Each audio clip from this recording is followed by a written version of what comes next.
एक बार की बात है। शांतापुर नाम के गांव में लाली नाम की गरीब औरत अपनी 12 साल की बेटी के साथ रहती थी। गांव के पास ही जमींदार का एक बंगला था। जमींदार विदेश में रहता था और उसने बंगले की देखरेख की जिम्मेदारी लाली को सौंप रखी थी। उसी दौरान विदेश से डेविड नाम का एक फोटोग्राफर कुछ दिनों के लिए उस बंगले में रहने आता है। लाली अपनी बेटी के साथ मिलकर डेविड की खातिरदारी में कोई कमी नहीं रखती थी, लेकिन डेविड एक नंबर का शराबी था। शाम होते ही वो शराब पीना शुरू कर देता था। डेविड की नीयत भी साफ नहीं थी। वो लाली पर बुरी नज़र रखता था। फिर एक रात शराब पी रहा डेविड लाली को घूर घूर कर देख रहा था। हे लाली, जरा मेरे पास आओ। हाँ साहब, कहिए, आपको कुछ चाहिए क्या? ये देखो, आज मैंने एक इम्पोर्टेंट शराब की बोतल खरीदी है। जरा तुम भी इसे पी कर देखो।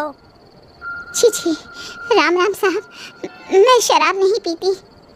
एक बार तुम शराब पी लोगी तो ऐसा कौन सा कयामत आ जाएगी। चलो चलो, गिलास उठा लो, चलो। नहीं साहब, मैं शराब नहीं पी सकती। देखो, अगर तुम ये शराब पियोगी तो मैं तुम्हें पूरे 10,000 रुपए दूंगा। डेविड पैसे निकालकर सामने टेबल पर रख देता है। उन दिनों 10,000 एक बड़ी रकम हुआ करती थी। लाली बहुत गरीब थी। बंगले की देखरेख के बदले उसे महीने के सिर्फ 500 रुपये मिलते थे। इतनी बड़ी रकम उसने जिंदगी में कभी नहीं देखी थी। सोच क्या रही हो? अरे सिर्फ एक गिलास शराब की ही तो बात है। इसे पी लो और पैसे ले लो। लाली मन ही मन सोचने लगती है, अगर मैं इस गिलास में मौजूद शराब पी लूं तो मुझे इतने सारे पैसे मिल जाएंगे। इससे तो मैं अपनी बेटी का दाखिला अच्छे स्कूल में करवा सकती हूँ। फिर उसे मेरे साथ काम भी नहीं करना पड़ेगा। ये सोचकर लाली गिलास उठाकर शराब पीना शुरू कर देती है, लेकिन थोड़ी ही देर में उसके सर पर नशा छाने लगता है और वो सोफे पर बैठ जाती है। अरे वाह, मेरा आइडिया काम कर गया। इसे नशा होने लगा है। उसके बाद डेविड लाली को और शराब पिलाना शुरू कर देता है। लाली को नशे की हालत में देख डेविड उसे अपनी हवस का शिकार बनाने की कोशिश करने लगता है, लेकिन लाली ने अभी तक पूरी तरह होश नहीं खोया था। वो डेविड को थप्पड़ मारकर नीचे गिरा देती है। ये देखकर डेविड गुस्से से तिल मिला जाता है। हे, तूने मुझ पर हाथ उठाया, तेरी इतनी हिम्मत! तभी लाली वहां से भागने की कोशिश करती है, लेकिन डेविड सामने रखा गुलदस्ता उठाकर लाली के सर पर दे मारता है। लाली खून से लथपथ होकर फर्श पर गिर जाती है। तभी शोर सुनकर गार्डन में घास काट रही लाली की बेटी दौड़कर हॉल में दाखिल होती है। माँ, उठो माँ, तुम्हें क्या हो गया? भगवान, कौन? तभी लाली की बेटी डेविड के हाथ में गुलदस्ता देखकर सारी बात समझ जाती है। तूने मेरी माँ को मार डाला। ठहर जा, मैं अभी लोगों को बुला कर लाती हूँ, उसके बाद तू नहीं बचेगा। लेकिन इससे पहले कि लाली की बेटी वहां से जाती, डेविड उसे पकड़ लेता है। फिर डेविड बिना रुके लगातार उसके सिर पर गुलदस्ते से वार करने लगता है। थोड़ी देर के विरोध के बाद आखिरकार लाली की बेटी की भी मौत हो जाती है। ये दोनों तो मर गई। अब मुझे इन दोनों की लाश छुपानी होगी। फिर डेविड बंगले के आंगन में गड्ढा खोदकर दोनों माँ बेटी को दफना देता है और बिना किसी को बताए बंगले को छोड़कर चला जाता है। इस तरह देखते ही देखते कई साल बीत जाते हैं।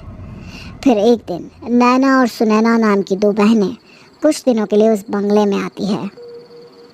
अंकल ने सिफारिश करके हमें इस बंगले में रहने की परमिशन दिला दी। सच में अंकल बहुत अच्छे हैं। क्या खाक अच्छे हैं? लोगों का कहना है कि ये बंगला भूत बंगला है, यहाँ आत्माएं भटकती है, जिस वजह से यहाँ कोई नहीं आता। और अंकल ने इस भूत बंगले की किराए के तौर पर हमसे 30,000 रुपये लिए हैं। यहाँ आते ही मुझे अजीब महसूस हो रहा है। अगर लोगों की बातें सच हुई तो हमारा क्या होगा? अरे तू टेंशन क्यों लेती है? तेरे डर का इलाज है मेरे पास। 2 पैग लगा ले, उसके बाद इस बंगले का डर तेरे दिमाग से निकल जाएगा। हमें जल्द से जल्द अपना काम खत्म करना होगा, कहीं अंकल किराए के तौर पर और पैसे ना मांगने लगे। हाँ, कल ही हम गांव के किसानों से बात करके उनकी समस्या के बारे में जानेंगे। 2-3 दिन में तो हमारी रिपोर्ट तैयार भी हो जाएगी। सफर की वजह से शरीर में काफी थकान हो रही है। चल जल्दी से अपना ब्रांड निकाल।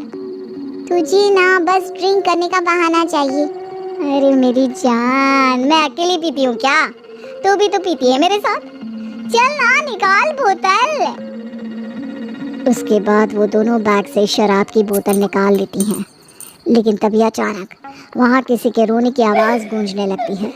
दोनों बहनें घबराकर इधर उधर देखने लगती हैं।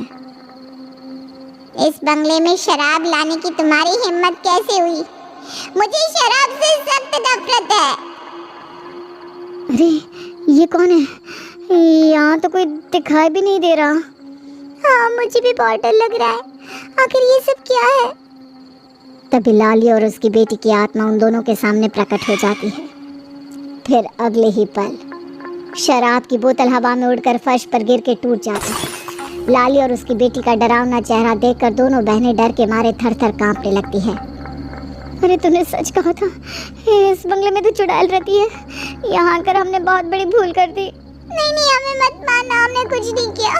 हम बस अभी इसी वक्त बंगले को छोड़ देंगी। फिक्र मत करो, हम तुम्हें कोई नुकसान नहीं पहुँचाएंगे। बस हम दोनों को इंसाफ चाहिए। क्या मतलब? तुम कहना क्या चाहती हो? उसके बाद लाली दोनों बहनों को अपनी सारी कहानी सुना देती है। लाली की दर्द भरी कहानी सुनकर दोनों बहनों की आंखों में आंसू आ जाते हैं। जब तक वो डेविड जिंदा है तब तक हम दोनों को मुक्ति नहीं मिलेगी। हमें अपना बदला चाहिए। सच में उस दरिंदे ने तुम दोनों के साथ बहुत बुरा किया है। फिक्र मत करो, हम दोनों बहनें तुम्हें इंसाफ दिलाएंगी। फिर अगले दिन दोनों बहनें काफ़ी मशक्क़त के बाद डेविड की जानकारी निकालकर उसे फ़ोन लगाती हैं। नैना उसे कहती है कि वो एक मॉडल है और डेविड से अपना पोर्टफोलियो बनवाना चाहती है। इसके बदले वो डेविड को मुंह मांगे पैसे देगी। पैसों के लालच में डेविड उन दोनों की बातों में आ जाता है। फिर 2 दिन के बाद डेविड उस गांव में दाखिल होता है। दोनों बहनें डेविड को गांव के पास वाले जंगल में मौजूद एक तालाब के किनारे ले जाती हैं। अरे वाह, क्या खूबसूरत लोकेशन है। यहाँ फोटोशूट करने में तो बहुत बहुत मजा आएगा। हाँ, सच में आज बहुत मजा आएगा। तभी अचानक डेविड की नज़र सामने मौजूद पेड़ की डाली पर पड़ती है। उस डाली पर लाली और उसकी बेटी की आत्मा बैठी हुई थी। उन दोनों का डरावना चेहरा देखकर डेविड के होश उड़ जाते हैं। इससे पहले कि वो कुछ कह पाता, लाली उसकी गर्दन पकड़ लेती है और उसे उठाकर ज़मीन पर पटक देती है। अरे बचाओ, कोई बचाओ मुझे। तू चाहे जितना भी गिड़गिड़ा ले, लेकिन आज तू नहीं बचने वाला। नहीं, मैं मरना नहीं चाहता। दया करके मुझे छोड़ दो, प्लीज छोड़ दो मुझे। आज तू मेरे सामने रो रहा है। उस दिन क्या हुआ था शैतान, जब तूने हम दोनों की जान ली थी। माँ, इसने बड़ी बेरहमी से मुझे मारा था। जब तक ये मरेगा नहीं तब तक मुझे चैन नहीं मिलेगा। डेविड, आज तेरा मरना तय है। अरे कोई बचाओ मुझे। अरे कोई तो मेरी आवाज सुनो, कोई है क्या? यहाँ दूर दूर तक तेरी आवाज सुनने वाला कोई नहीं है। चल, मरने के लिए तैयार हो जा जालिम। उसके बाद लाली की बेटी डेविड का पैर पकड़कर उसे घसीटते हुए तालाब के पानी में फेंक देती है। उस तालाब में रहने वाला मगरमच्छ डेविड पर हमला कर देता है। अरे मर गया रे। अरे कोई मेरी मदद करो। अरे कोई मुझे इस मगरमच्छ से बचाओ। लेकिन काफ़ी कोशिश करने के बाद भी डेविड मगरमच्छ से बच नहीं पाता और देखते ही देखते वो मगरमच्छ डेविड को मार कर खा जाता है। डेविड की मौत देख लाली और उसकी बेटी दोनों बहुत खुश होते हैं और इस तरह दोनों माँ बेटी का बदला पूरा हो जाता है और उन दोनों की आत्मा हमेशा के लिए मुक्त होकर वहाँ से चली जाती है।